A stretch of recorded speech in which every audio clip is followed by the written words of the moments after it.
Vale, vamos a recibir a partir de este momento en estudios y en vivo a María Claudia González, es la presidenta de la Asociación de Magistrados Fiscales del Uruguay.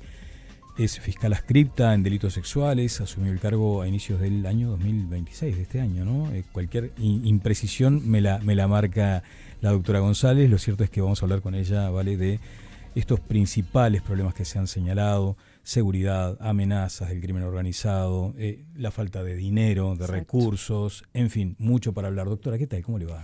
Me va bien, muchas gracias por invitarme y bueno, a la audiencia también que está escuchando, muchas gracias por escuchar. Sí, hay un montón de temas que tienen que ver con Fiscalía y en ese punteo que estaba haciendo Daniel también está esa demanda que la Asociación de Fiscales va a estar presentando próximamente, que involucra a más de 300 fiscales, que tiene que ver con una equiparación salarial entre jueces y fiscales, y es algo que no es nuevo, se remonta a unos cuantos años atrás. Pero hablemos, Claudia, de por qué ahora es el momento de esto y también de cuántos fiscales están involucrados. Bueno, en realidad lamentablemente se llegó a esto, digo lamentablemente porque en realidad, como hoy de mañana también me lo preguntaban, al final y al cabo quien va a pagar este juicio si es que nosotros salimos ganadores es la sociedad entera. Entonces la verdad que me parece que es bastante terrible, pero en definitiva uno también tiene que luchar por los derechos y creo que para eso nos eligieron los colegas. En la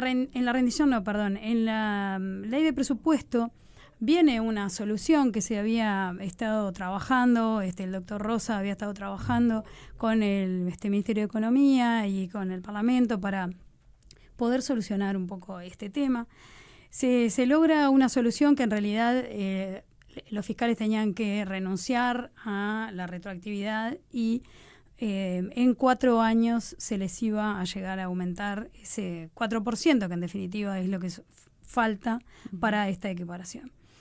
El problema es que los colegas ya están un poco cansados de que esto sea así, de que siempre hay que renunciar a algo, que se hayan tomado tanto tiempo para llegar a esta solución. Y también coadyuva que en la ley de presupuesto decía que la Fiscalía de Corte era la que tenía que implementar esto de juntar estas voluntades para llegar casi al 80%. La fiscal de Corte nos manifestó en la única bipartita en la que nos pudimos juntar con ella que ella no estaba de acuerdo con esa fórmula a la que había llegado el gremio y que iba a hacer lo que pudiera para juntar esas voluntades, pero hasta el día de hoy aún no ha hecho nada la Fiscalía de Corte.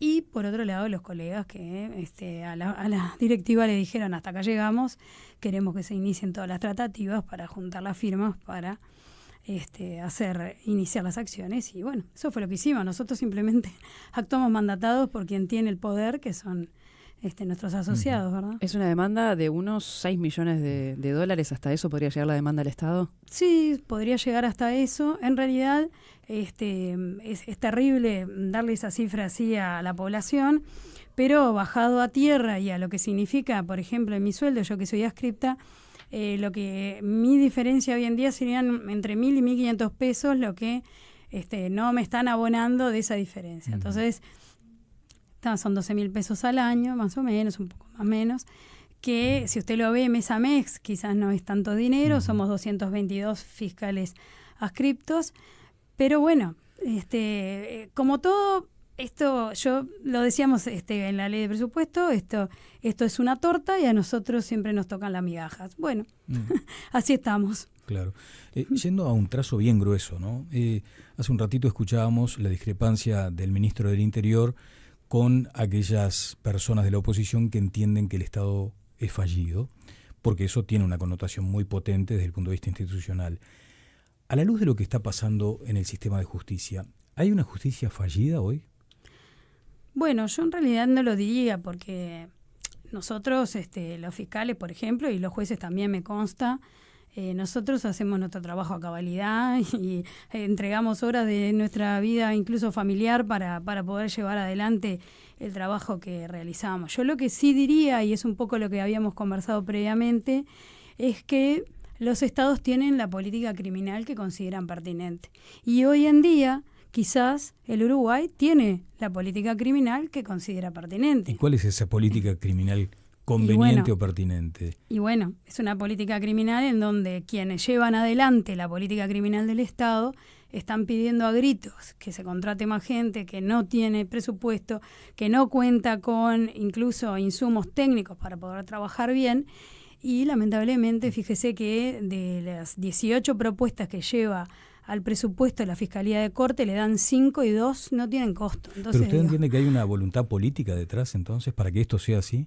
No, yo simplemente lo que digo es que así como se diseñan políticas de no sé, a nivel de la educación, a nivel del deporte incluso, bueno, también se hacen políticas criminales, se delimitan cómo se van a tratar los delitos, cuáles se van a priorizar, cuáles no.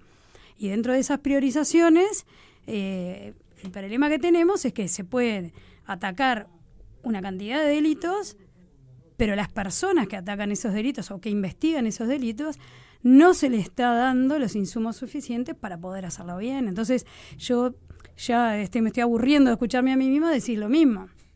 ¿A qué lleva eso? Y lleva a la impunidad, porque si usted tiene cientos de expedientes que no pueden ser vistos, cientos de denuncias que no hay personas que las puedan ver, si usted saca abuelo de pájaro y dice, bueno, la mitad son culpables, y bueno, entonces hay un 50% de esas personas que caminan impunemente por la calle, y nosotros como servicio no le estamos dando un buen servicio a la sociedad, quien en última instancia paga este servicio, ¿verdad? Y en contrapartida o de la mano con eso está el narcotráfico, ¿verdad? ¿Y ustedes cómo están viviendo las situaciones de amenaza? Hace pocos días estaba la situación del fiscal de Durazno, por ejemplo, que él declaraba, bueno, frente a una amenaza, la necesidad de su traslado. Eso es uno de los ejemplos. Pero ¿cómo están viviendo el tema de la seguridad de ustedes, los fiscales? Y bueno, también yo no quiero tener a la población ya bastante. Ayer Uruguay casi pierde. Imagínense si hoy yo salgo a decir que el crimen organizado está instalado en el Uruguay, la gente, la verdad que no la va a pasar muy bien.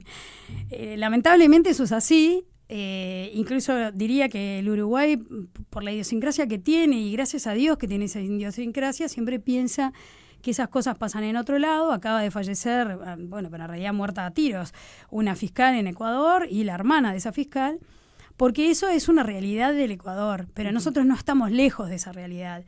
Lo que tenemos que hacer es tomar medidas para que esa realidad no sea mañana, pero no estamos lejos, que no le quepa la más mínima duda a nadie que no estamos lejos. Si tienen que trasladar a un fiscal porque recibió amenazas y eran amenazas certeras, bueno, entonces es porque no estamos lejos de esa situación. Nosotros incluso, yo lo he dicho y ha salido en algún artículo de prensa, nos reunimos con la Asociación de Magistrados del Uruguay, con los jueces, y fuimos al Ministerio del Interior porque sabemos que hay una amenaza, y una amenaza bastante fuerte contra los fiscales y los jueces. Lamentamos que no haya desde las jerarquías, por ejemplo, de la Fiscalía, se haya hecho ningún movimiento como para que los fiscales primero sepamos de esa situación. Nos tuvimos que enterar por cómo se entera uno de las cosas a veces, y ser nosotros mismos quienes fuimos al Ministerio del Interior a proponer algunas medidas como para sentirnos un poco más seguros. Y ante eso, Claudia, ¿qué ha cambiado? ¿O cómo se sienten ustedes también? Exactamente lo mismo. O sea, nosotros nos sentimos de la misma manera que nos sentíamos ayer, el año pasado y años para atrás.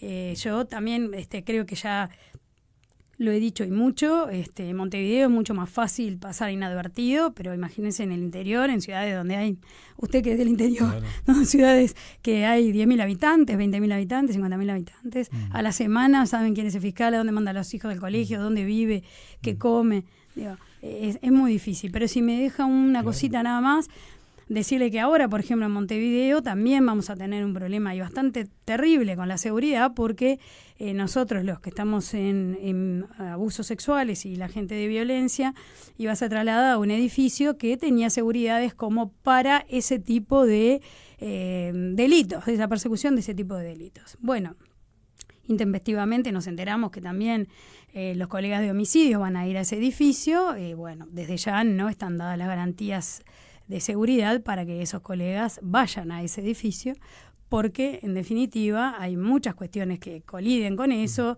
Nosotros trabajamos con víctimas que están muy, muy, muy mal, que van allí a ese mismo edificio a a tener contacto con la unidad de víctimas. Las personas que están detenidas por los delitos de homicidio, por lo general, la gente de familia, de la familia de ellos los acompaña, va hasta la fiscalía. Estas víctimas entrando en ese local, nadie sabe si son víctimas de abuso, víctimas de homicidio o de qué. Entonces eso ya va a generar un conflicto, además de que hay otras medidas de seguridad que yo no las voy a decir acá, pero que también vemos que son complicadas para tener allí, porque digo, los homicidios ya no son del señor en la esquina en el bar que se ofende porque, no sé, le tocaron la percanta y le clavan cuchillo. Eso ya no existe más. Existe, pero no en Montevideo. En Montevideo básicamente los homicidios tienen que ver con el crimen organizado. ¿Y tuvieron explicaciones de ese cambio de locación? Bueno, lamentablemente los colegas de homicidios, incluso los colegas de estupefacientes, solicitaron una reunión con la doctora Ferrero y ella no los recibió otra persona que es director de los servicios administrativos, nada tiene que ver con el escalafón N. Y bueno, el problema es que usted habla de tú a tú, me imagino, los comunicadores con comunicadores, uno puede, porque es un ser pensante, entender lo que a uno le están diciendo, pero simplemente los que están dentro saben cuáles son las problemáticas, y la verdad que tener como interlocutora a una persona que no entiende cómo es el trabajo fiscal, se hace muy difícil el diálogo. ¿Habla de Ferrero? No, habló de tener por interlocutor al director de los servicios administrativos, que nada tiene que ver con los fiscales. Él se ocupa de los servicios administrativos. Sí. Hay dos preguntas en realidad, ¿no? Una, si ante esta circunstancia de tantas dificultades en el plano económico, se le suman aquellas angustias por la propia seguridad, ni más ni menos, ¿advierten que renuncian fiscales? O sea que se va como haciendo cada vez más anémica la cualidad de los fiscales porque se van quedando sin gente, y en contrapartida el riesgo de que ingresen abogados pero que de pronto no responden a los valores éticos de la fiscalía. Mire, antes los fiscales iban hasta los 70 años y algunos pedían prórroga. Hoy a los 60 salen corriendo, 60, 65 años se van porque este sistema no se aguanta, no es fácil de soportar con esta forma y esta implementación que tiene la Fiscalía, que ya es muy antigua. Ya era antigua cuando se implementó este nuevo código de procedimiento, que ya no va a ser nuevo, quizás.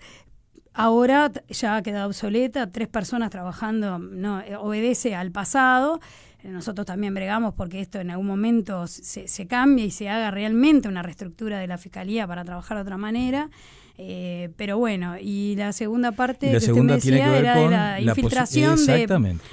Bueno, por ahí está la idea de que con este tema de la escuelita eso se va a solucionar.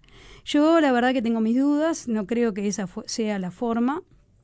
El otro día en la comisión del Senado también nos lo preguntaba el senador García. Yo creo que quienes tienen la llave para eso son los senadores, son quienes dan las veñas. De hecho ahora trancaron 3 veñas, no es por estas razones, por suerte lo dijeron que no son por estas razones, pero creo que son ellos los que tienen la llave para dar las veñas, ¿verdad?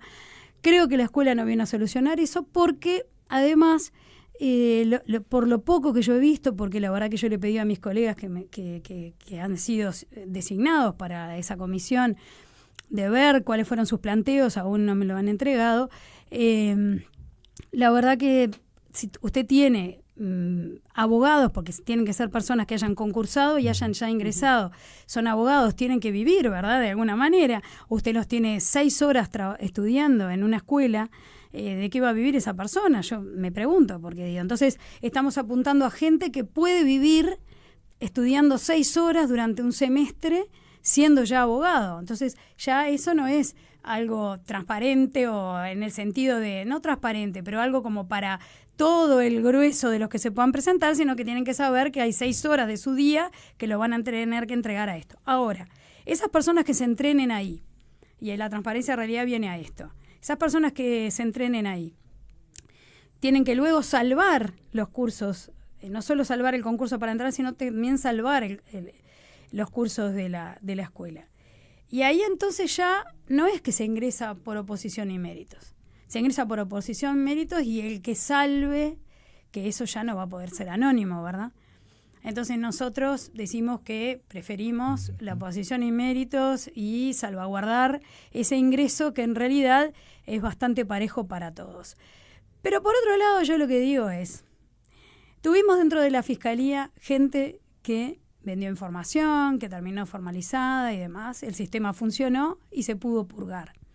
A mí los conocidos no son los que me preocupan, me preocupan los que no conozco, porque nada obsta a que usted tenga a una persona pagada por quizás algún estudio o quizás alguna organización que ingrese en ese concurso, que ingrese a esa escuela, que haga todo muy bien, que incluso sepa cómo trabaja un fiscal, cuáles son las herramientas que tiene, y luego no ingrese a la Fiscalía, porque a nadie le van a poner un revólver en la cabeza para tener que ingresar, ¿verdad? Pero ya conoció el Pero know-how. tiene todo el know-how. Entonces, esto no viene a salvar nada, se lleva 11 millones de los 56 que le dieron a la Fiscalía, y hoy leí en la prensa que por este tema de homicidios, que la doctora Ferrero manifiesta que se van a hacer ahorros y con esos ahorros se va a poder alquilar un edificio. La verdad que en la época de la computación, alquilar un edificio también viene a sumar a la gente que en realidad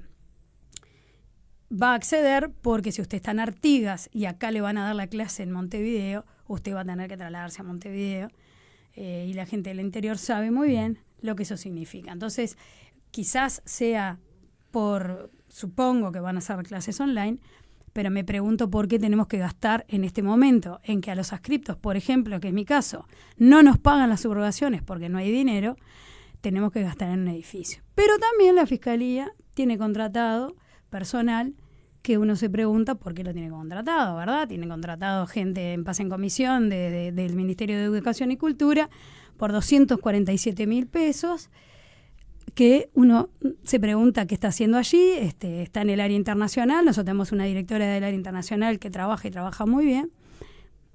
No sabemos por qué. Tenemos también un señor que es de profesión oceanógrafo, que trabaja en comunicación, que cobra 150.000 pesos. O sea, también tenemos que acaban de dotar de 114.000 pesos al área jurídica para que hagan un diplomado. Fíjese que es un diplomado pago. Los colegas que se presentan a concursar se pagan los diplomados ellos mismos. Así que la Fiscalía a veces tiene dinero y a veces no lo tiene. Para algunas cosas sí, para otras no, es lo que se desprende de sus palabras. Me quedo pensando en el rol clave que tienen los fiscales para poder avanzar en investigaciones de casos que hablamos todos los días, que nos dejan helados cuando tenemos distintos homicidios, distintas situaciones, en narcotráfico actuando en distintas modalidades, en varias dimensiones. Y me quedo pensando también en el rol clave de los fiscales. Ustedes siempre marcan la cantidad de horas que trabajan, los turnos que hacen, que tienen que estar a disposición plena, los pocos recursos con los que cuentan. Y me pregunto, en una mirada a la Fiscalía en general, con las distintas especializaciones que tiene, ¿cómo está la situación ahora? Porque en delitos sexuales hablamos un montón de veces de los atrasos que hay y que se va atendiendo se va depurando de lo más urgente, de lo más grave. Se termina actuando por urgencias en muchos casos, por mencionar un ejemplo, pero quería, Claudia, una visión general de cómo está la Fiscalía hoy en día. Sí, lamentablemente eso es así. Nosotros quisiéramos abarcar la inmensa mayoría de los casos que tenemos. En el caso, por ejemplo, que usted nombra de sexuales, nosotros no tenemos oficial del caso. Ahora, el año pasado se creó una unidad, pero ya está colmada, sobrepasada. A diferencia, por ejemplo, de homicidios en Montevideo, que trabaja con su oficial del caso, que le prepara las carpetas. Es otra modalidad de trabajo que es muy buena. Es un oficial del caso y tiene, creo que, no me quiero equivocar, pero 4 o 5 policías que trabajan en esa unidad. Nosotros no. Hemos tenido casos de prendas de ropa de niñas abusadas que estaban en el hospital Peria Rosell 1 año esperando que alguien las lleve de ahí a científica.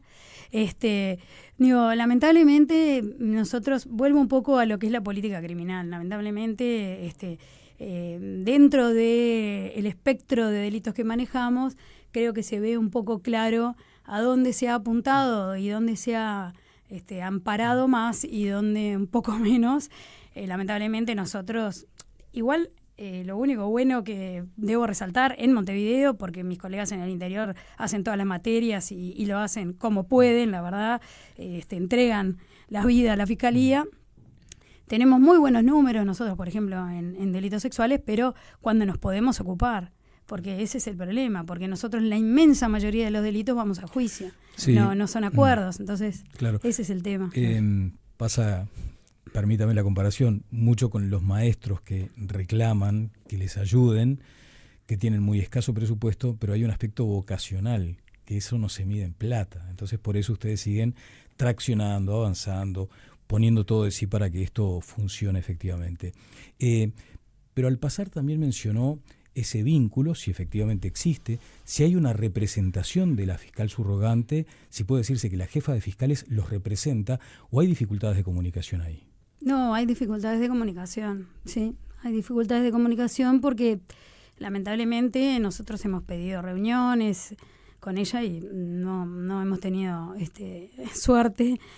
Una sola bipartita la pudimos hacer con la doctora. Ahora nosotros el viernes pasado pedimos la bipartita previa a la rendición de cuentas. Estamos esperando, todavía no nos dijeron si nos van a dar o no la reunión y con quién va a ser.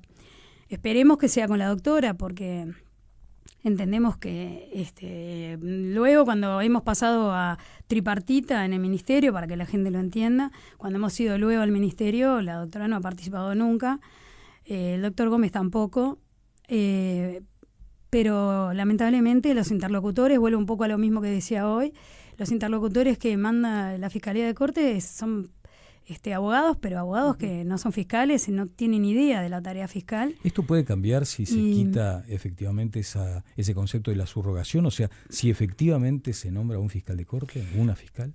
Yo no sé si cambiaría esto. El tema de tener a un subrogante es el hecho de que usted tiene hoy en día a una persona que está ejerciendo que cuenta, según lo que dice la prensa, porque a mí no me consta, con quizás el apoyo del 50% del país, ¿verdad? O lo que representan al 50% del país. Quiere decir que el otro 50% quizás de la representación del otro 50% no la estaría apoyando, no sé, por lo que dice la prensa.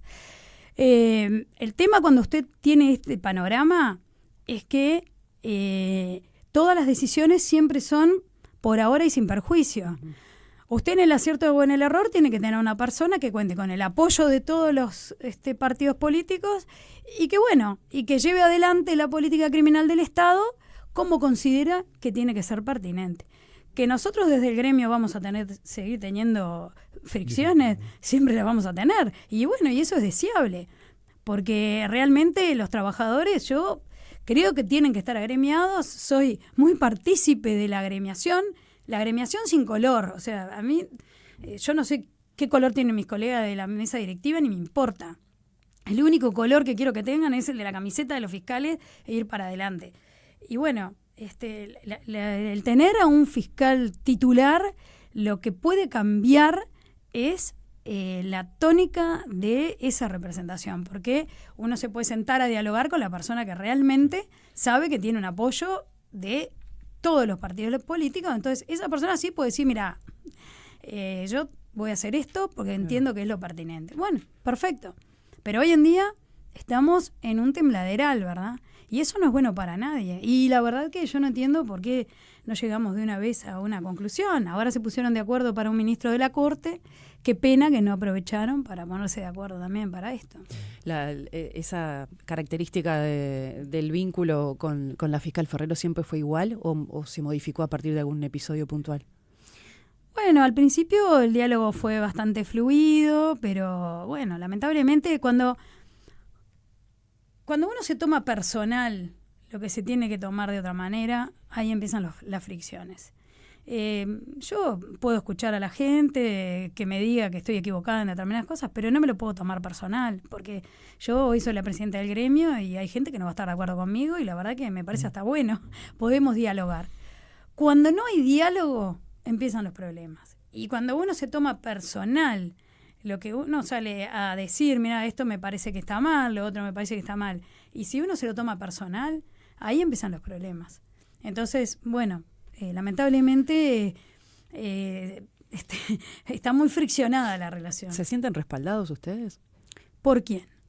Porque yo por mis colegas claro, sí. Una cosa es la asociación de fiscales, pero la figura del fiscal, me refiero. Bueno, yo creo que la figura del fiscal, mire, hoy está casi que sentada en la heladerita de Bielsa, porque digo, nosotros, depende para dónde vaya, la gente nos quiere o no nos quiere. Pero, en definitiva, uno lo que siempre escucha es, ya pasó a la justicia tal tema. Entonces la gente sigue confiando en la justicia. ¿Por qué? Porque mal o bien los fiscales y los jueces hacen el trabajo que tienen que hacer. También hay que entender, y tiene que entender la gente, que los fiscales investigan, llevan las causas a juicio, y quien decide en última instancia son los jueces, no son los fiscales. Los fiscales investigan. Lo que necesitan los fiscales son los medios técnicos y humanos para poder investigar mejor. Sí, Doctora, y en esa investigación también me interesa la parte humana, ¿no? Me quedo pensando en las amenazas que reciben. También el lidiar con eso, ¿no? El poder tener la independencia y la necesidad de seguir adelante en una situación en la que asusta. La parte humana, en realidad nosotros elegimos este trabajo, es como el policía, como el militar y muchos otros. La parte humana, sobre todo de la familia de uno, que es la que más lo sufre porque uno no se da cuenta, porque está en esa vorágine. Pero nosotros desde el gremio hemos tratado de mejorar la parte humana de nuestros colegas, y ahí también hemos tenido un problema grave con la doctora Ferrero me refiero. Nosotros bregábamos por los días de cuidados, por ejemplo, que los compañeros de trabajo del escalafón 9N son, para que los entienda la población, son los funcionarios administrativos que trabajan en nuestras oficinas, tienen 5 días de cuidado por un convenio colectivo. Nosotros pedíamos el mismo trato y por la ley de presupuesto se nos otorgó ese beneficio, y la reglamentación de la Fiscalía de Corte fue la misma que la ley de los empleados públicos, que son 32 horas. En definitiva, nosotros no trabajamos por hora, no se sabe cómo se va a reglamentar esas 32 horas, los 5 días no se vieron. Pero el peor de los casos es el caso del medio horario maternal, que eso es algo que hace años que venimos peleando. También por esta ley de presupuesto se venía a solucionar ese problema. Decía que tenía que regularse en forma expresa, y la Fiscalía de Corte vuelve a regular con la misma circular 3 que venía regulando antes, que es que los fiscales en el equipo de trabajo se tienen que poner de acuerdo. No es que los fiscales se lleven mal, pero cuando usted tiene un fiscal adscripto que está cumpliendo con esa situación, dentro de todo se puede soslayar. Cuando la persona que es la titular, por ejemplo, en Rocha, en Rivera, la titular que tiene un hijo y que tiene que amamantar, y que hoy amamanta escuchando a la policía en el celular, porque eso es así, si a usted supóngase que son 8 horas, ¿no? Dios, la Constitución lo dice, el horario de trabajo, diría, bueno, son 4. Las otras 4, o en realidad las otras 20, porque el teléfono suena todo el día, ese teléfono, esa madre que está amamantando no lo va a tener. ¿Pero quién lo va a tener? ¿Lo va a tener el adscripto? Entonces le tienen que pagar la subrogación, porque va a ser el trabajo del titular. Eso es lo que la Fiscalía no quiere pagar. Claro. Porque no hay dinero. Bien, bueno, sabemos que tiene otro compromiso, doctora, podríamos seguir hablando favor. mucho Sí. más, pero hay un aspecto, nos gustaría también por lo menos considerar la postura del gremio, porque de hecho hay una muy fuerte controversia. Claro, usted decía, todo el tiempo tienen una lupa enorme sobre lo que hacen, ¿no? Del sistema político, muy influenciados por el sistema político. Ahora hay un caso en torno al traslado del fiscal Alejandro Machado, especialista en delitos económicos y complejos, a la nueva Fiscalía Especializada en Cibercrimen. Una decisión tomada por la fiscal Ferrero. Machado dice que no solicitó ese traslado. A la interna del gremio, ¿cuál es la consideración que tienen para hacer sobre este aspecto puntual? Bueno, yo me comuniqué con el doctor Machado en su momento, cuando esto estalló. Le pregunté si él se había presentado a este llamado, porque hubo una especie de llamado de interno de fiscales de Montevideo que quisieran ser fiscales de cibercrimen, y él me dijo que sí, que él no había pedido el traslado, pero sí se había presentado a este llamado. Bueno, quizá la consecuencia lógica de un llamado cuando uno es elegido sea el traslado, pero semánticamente hay una diferencia entre acudir a un llamado y ser trasladado. Pero bueno, el problema que hay es que a mí me gusta que la gente diga, porque son temas muy importantes lo que manejan, temas importantes son todos, sí, sí. Porque yo tengo muchos niños víctimas de abuso sexual que para mí son muy importantes. Exacto. Pero los de resonancia pública. De resonancia es verdad. Caso Cardama, por ejemplo. Sí, exacto. Pero justamente en ese caso que usted dice, Fíjese que si vamos a tener a un fiscal atado a las pruebas que está pidiendo en ese caso, quizás ha pedido pruebas a España, no sé, no me consta, pero digo, y vamos a esperar 6, 8 meses que venga esa prueba, y esa persona tiene que estar sentada esperando esos 6, 8 meses porque no puede ir a otro lugar por esta prueba.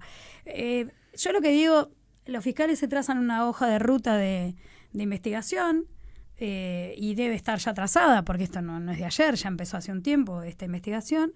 Va a venir otro fiscal, que quizás hasta es bueno, porque va a tener quizás otra forma de ver, y quizás pedirá otras pruebas o no. Acá el único problema que puede plantearse, en cuanto a lo que usted manifestaba de la opinión pública, es que se pida el archivo, por ejemplo. No, acá no hay nada, voy a pedir el archivo. Bueno, no se acaba el mundo, porque siempre se puede pedir el reexamen, ¿verdad? Uh-huh. Y si va a juicio, o si hace un abreviado, no sé, la verdad desconozco de qué trata mucho ese caso, sé lo que sale en la prensa, siempre va a haber un juez que va a decidir, va a evaluar la prueba y va a decidir. Entonces el fiscal no está solo. Puede ser ese fiscal, mañana se puede enfermar, Dios no lo quiera, un fiscal y va a tener que venir otro. Entonces, no es que el fiscal represente a esa causa, no es así. Quizás era una de las mejores personas para estar en ese lugar, en ese momento, quizás sí, pero si ya él manifiesta que quiere ir a otro lugar, bueno, en realidad es porque quizás ya no quiere estar más ahí, y bueno, y tenga otras aspiraciones. Raro, como se dice. No, yo no lo veo raro, para nosotros es normal trasladarnos. Bueno, yo hace 6 años que trabajo en abuso sexual, pero a mí me gusta. No voy a pedir traslado porque me gusta, pero digo, hay gente que no le gusta y llega a delitos sexuales y lo que quiere hacer es irse. Sí. Y nunca le preguntan a esa gente. Acá hubo una pregunta y bueno, se acudió. Está bien. Bueno, doctora, podríamos seguir, ¿no? Vale, perfectamente, pero por ahora... Yo lamento, pero tenía... La dejamos para más adelante, esta cita previa. También está la rendición de cuentas, ¿no? Sí. Sin duda, sin duda. En el horizonte. Sí. Con mucho para hablar. Muchas gracias, Sí, Claudia. no, por favor, a ustedes por invitarme. La doctora Claudia González, presidenta de la Asociación de Magistrados Fiscales del Uruguay.